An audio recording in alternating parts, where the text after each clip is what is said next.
सृष्टि का ये विशाल ब्रह्मांड, उसकी अनगिनत सुंदरताएं और जीव जंतु, क्या आप कभी सोचते हैं कि ये सब कैसे अस्तित्व में आए? एक समय था जब अंधकार और जल के अलावा कुछ नहीं था, लेकिन फिर कुछ हुआ जो आज की सृष्टि के रूप में हमें दिखाई देता है।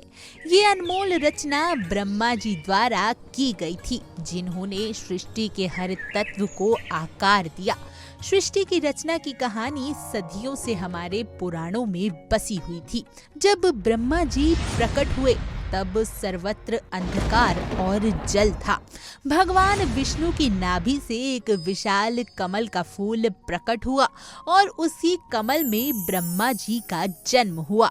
इस पल को सृष्टि के निर्माण का आरंभ माना जाता है। ब्रह्मा जी को सृष्टि का सृजनकर्ता माना जाता है और उनका कार्य था इस अंधकार में ब्रह्मांड को जीवन, प्रकाश और रंगों से भरना। सर्वप्रथम ब्रह्मा जी ने पृथ्वी की रचना की, जल और वायु के तत्व का संतुलन स्थापित किया ताकि जीवन का जन्म हो सके। इसके बाद उन्होंने जीवों और प्राणियों का निर्माण किया ताकि पृथ्वी पर जीवन का चक्र चल सके। हर जीव को अपना उद्देश्य दिया और ये सुनिश्चित किया कि सृष्टि में हर प्राणी अपनी भूमिका निभाता रहे। ब्रह्मा जी ने केवल भौतिक जीवन का निर्माण ही नहीं किया, बल्कि उन्होंने मानवता को ज्ञान और धर्म का मार्ग भी दिखाया। ब्रह्मा जी का योगदान केवल भौतिक निर्माण तक सीमित नहीं था। उन्होंने वेदों की रचना की ताकि मानवता को जीवन के सत्य और धर्म का ज्ञान मिल सके।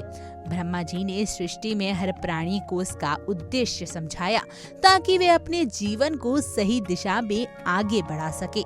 यही कारण है कि ब्रह्मा जी की रचना को आदर्श मानकर जीवन जीना हम सभी के लिए प्रेरणा का स्रोत बनता है।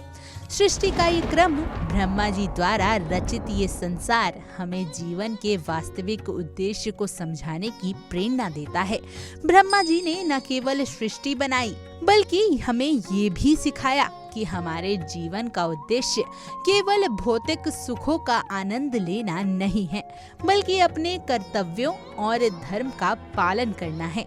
जब हम अपने जीवन में ब्रह्मा जी की रचनाओं की तरह संतुलन और उद्देश्य का पालन करते हैं, तो हम सृष्टि के असल उत्तराधिकारी बन जाते हैं।